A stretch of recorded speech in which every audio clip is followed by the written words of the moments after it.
Hello, my dear audience, and welcome to another episode of Let's Talk Micro. I am so happy that you are here with me. And if this is your first time listening to Let's Talk Micro, thank you for choosing this podcast, and I hope you like it. And if you're tuning in because you want to listen to the HIV episode, we're going to go ahead and jump into it right away.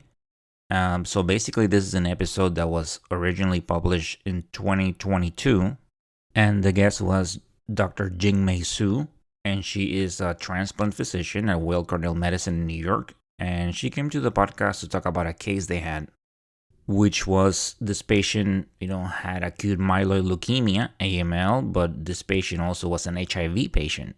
And the patient received a bone marrow transplant that ultimately it seems that it cured the patient from the HIV. And in my opinion, this is a very fascinating topic because there's some information about the CCR5 gene and its relationship with HIV. So I invite you to research this topic on your own, but it is a great episode, so let's go ahead and listen to it. So on today's episode, we are talking virology, specifically about the Human Immunodeficiency Virus, or HIV. There was this article that was published on the Weill Cornell Medicine website titled Patient Possibly Cured of HIV Infection by Special Stem Cell Transplant. So with me today, I have Dr. Jingmei Su from the Weill Medical College at Cornell University in New York. Dr. Su, welcome to Let's Talk Micro. Yeah, thank you for having. You're welcome. So can we start with a quick introduction and what kind of work do you do at the Medical College at New York? Sure. So I am a stem cell transplant physician at Weill Cornell Medicine, New York Presbyterian Hospital. So what I do day to day is really perform stem cell transplant, both autologous stem cell transplant and allogeneic stem cell transplant for patients with hematological disease, such as leukemia, myeloma, and the lymphoma. And we recently also offer a different type of cellular therapy called CAR T-cell therapy, specifically for right now approved for lymphoma patient and myeloma patient as well. Okay. Well, thank you. So let's do an overview of the article and what it was about. So basically, we have a patient who was diagnosed with AML about 5 years ago. She also was diagnosed with HIV about 9 years ago. So she had a high-risk AML that requires stem cell transplant. So we, took her through transplant using a special type of white blood that is HIV resistant. By doing so, we're hoping to cure both her leukemia and HIV. So she did well with stem cell transplant. By 3 months or so, her blood system and immune system are replaced by this HIV resistant baby cord blood stem cell. And so about 3 years after she had her transplant, we were able to take her off the anti-HIV viral medication and continue to follow her. And so far, it's been 15 months coming off her antiviral medication. We're not detecting HIV. So we think she possibly, and her leukemia is also not detectable 1.5 years for now. Okay, so let's talk a little bit about leukemia. I mean, we in the lab, especially like in hematology, we're used to seeing the cells in the microscope, right? We get the sample. Typically, initially, we run it through the instrument, then we do our differential. We see anything abnormal, we flag it to a pathologist. So once your patient has been, diagnosed with leukemia, um, how does it typically work for the treatment? I mean, do they start chemotherapy first, and maybe if the patient doesn't respond, then a stem cell transplant is performed? Yeah. So, once the leukemia is diagnosed, we now have the technology also to prognosticate those patients into good risk, intermediate risk, and poor risk AML patient. Now, if patient is fit and tolerate high dose chemotherapy, that's what we typically offer patient with the chemotherapy. Those are done in the hospital. Those patients undergoing intense chemotherapy, we can monitor them. Um, so once we're able to get rid of the leukemia, if patient with the chemotherapy, if patient has good risk, then they do not need to go on to transplant. If patient has so-called poor risk AML, then those patients definitely will transplant. Granted, there's no other medical conditions preventing them to be able to receive a transplant. For patients in the intermediate risk, so some, it's I would say AML is quite a mixture of heme malignancy disease, meaning they have different type of mutations. Some are more tilting toward poor risk. So for those patients, we also discussing, especially their younger patients following the transplant, they should probably go on to transplant. It's a little less clear for this patient. Nowadays, with different type of genetic mutations, there's also targeted therapy that would offer patient as well. For example, FLT3 mutations that we can offer FLT3 inhibitors. If patient has IDH1 or IDH2 mutations, we also have targeted therapy for those patients. What we find is that some of the higher risk patients, post-transplant maintenance therapy would be also becoming permanent as well to prevent recurrence of the leukemia. I would say there's another big area of leukemia treatment is the antibody therapy also nowadays that we have. Okay, and as I was reading the article, I see that so there was cord blood used. Is this something that's typically used in stem cell transplants? So for stem cell transplant in general, we're thinking about three different type of potential stem cell sources, right? One big source is adult stem cell, which coming either from matched siblings or relatives, or another source is unrelated matched donors. Now, in general, we tend to try to do adult stem cell transplant. And if we can't find suitable, adult donors, we'll think about cord blood because cord blood is, already stored in the blood bank. Specific, uh, uh, I would say patients or recipients' body are less picky in terms of stringency of matches. Although I have to qualify that because, we now also have technology to be able to do adult stem cell transplant use just 50% we call haploidentical donors as well. Um, so something that really caught my attention, and I know most people, I mean, we're definitely as a population, we're definitely aware of HIV. I mean, we're always told, and even through as we study, and we're told take precautions, even in the lab, right? We have our universal precautions where we treat everything as potentially infectious. So, can you talk more about this CCR5 gene? I mean, this is something that most people might not be aware of, and what's its relationship to HIV resistance? Right. So CCR5 It's a small protein. They're on the cell surface of a lot of immune cells, including CD4 cells, which is branch of our immune system. Now, HIV use this little protein attached to this protein to help to entering cells, causing infection. So the reason that we pick this particular type of cord blood that's HIV resistant is that because the cord blood has a deletion in CCR5, so that the HIV particle cannot bind and then infect the cells.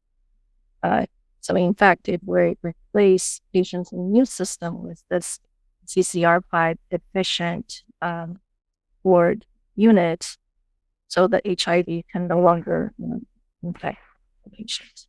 Okay, so yeah, that's definitely very interesting. So in this case, you know, why was it, you answered about, like using cord blood. So why was cord blood that had the CCR, well, you said it's CCR5 deficient, right? Yeah, that's correct. CCR5 mutation, it's relatively rare, right? It exists in our general population, and people who carry this mutation appear to, have a normal life. So it has about 1 or even less percent in mostly a Northern European population. So, the reason that we were using the cord blood in this case is that, blood units are frozen, right? So we can actually screen for this particular mutations versus living adult. It's much harder to know which one and to screen for it. I think that's the advantage of these, the cord blood in this case. And, there are 2 reported cases before using adult stem cell that's CCR5 mutated. So we knew already for transplanting our patient that potentially using a similar concept, CCR5 deficient or mutated stem cells that we potentially could help this patient for both, her leukemia and HIV. Okay, and is this something that is typically done in HIV patients that have, leukemia that are candidates for a transplant? Is it because I mean you said like there's not that many cases, so and it's definitely hard to find, it's difficult. It's only seen in a specific patient population, basically. So is this something that's typically done in HIV patients with leukemia? Do you try to find CCR5 deficient, blood? Yeah, yeah. Well, I think first of all, you have to be able to identify potential unit matching patients sufficiently in order to perform this. I do know there are other unpublished cases.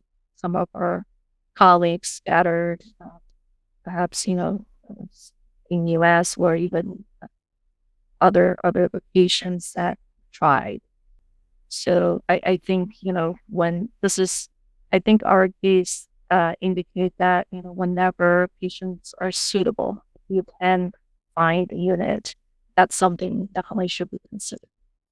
Yes, definitely. And I mean, and then definitely in this case, it seemed, it worked very well for the patient. I mean, not only, right, there's no more leukemia, but also it seems that the patient doesn't have HIV anymore. So it benefited the patient enormously. Yes. Okay. And then just as I was, reading, right, so it says the treatment was discontinued in 2020. And this article was recently published. Is this, because this is all the time that the patient was maybe monitored to see how the patient was responding. And then by then, there was sufficient information to, publish this. Is that why it was published, 2 years after the patient stopped treatment? Well, it's about 15 months. That's what you said is correct. So we were trying to be, very cautious, right? We had cases when patient is taking off their antiviral medication and then they rebound uh, within weeks to months. So we just wanted to make sure that, we follow this patient very carefully. At the same time, we're, team up with laboratories at UCLA, H, and, uh, I think Hopkins, several labs were helping us to really using very sensitive, cutting edge assays to see if we can find, any of those viral particles. So, I mean, we're in fact maybe one time case after where maybe, very, very sensitive on detecting some signal, but otherwise really. Okay. So yes, this was definitely a fascinating article when I was reading it, and a lot of people in the lab also mention it. They know that I podcast and I like to talk about microbiology, so they suggested this is a topic. Um, so thank you so much. I mean, this is something that we don't, as laboratorians, we don't, like I mentioned, we get the sample, we might make the initial determination, and then after that, it gets referred to a pathologist, and especially, we definitely do a lot of HIV testing in the lab. But knowing, having an understanding of, beyond that, I think is very beneficial for us. So I want to thank you for coming here and discussing this case. Is there anything else that you can, share with the audience about this? I think that, you hit the main points. I'm just saying that, we're hopeful that, once we have more of those cases, we can understand, what is required from, cellular treatment point of view to really um, try to cure, HIV, and hoping to also provide some other roadmap with different technologies eventually, hoping to be able to cure more patients. Yes, definitely. So once again, thank you for coming on to Let's Talk Micro. And thank you for the work you do. Oh, thank you very much for having me. Nice talking to you. Well, there you have it. That was a great episode, and thank you, Dr. Sue. I mean, this episode was done 3 years ago, but it's still the content is very relevant. And also, while it was published, 3 years ago, that was a time when this podcast was still in the growing phase, and maybe sometimes, it feels like some of those episodes they didn't get a first shot. It's one of those things that you publish them, and then a few people listen to it, and then they kind of get buried under the new content. So it's always good to revisit this content, and as I said, it is relevant. So I hope you enjoyed it. Okay, so as always, I invite you to subscribe to the podcast. If you're listening to it, you obviously, maybe you have your favorite platform. You can find Let's Talk Micro on any podcast platform. So I invite you to subscribe to it, download episodes, and if the app allows you to do so, please go ahead and leave a review. Thank you so much for the support. Please follow Let's Talk Micro on socials, Instagram, TikTok, YouTube, and Blue Sky Social as Let's Talk Micro. On X as Let's Talk Micro 1, on LinkedIn as Luis Plaza, and there's an email address which is letstalkmicro@outlook.com. So either via social media or via email, you can, send any feedback, any topic suggestions. They are always welcome and appreciated.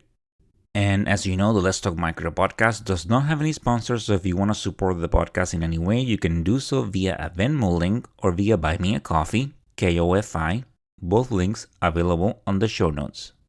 And if you're looking to learn more about antibiotics, please check out www.learnantibiotics.com and the Learn Antibiotics book available on Amazon. These resources include cheat sheets, practice tests, games, and more, and they are being used by thousands of people worldwide and may be helpful for you or your colleagues. And as always, those are some great resources from Dr. Timothy Gauthier, a very passionate pharmacist. And of course, the Let's Talk Micro podcast is supported by the American Society for Microbiology. To learn more about microbes, visit asm.org.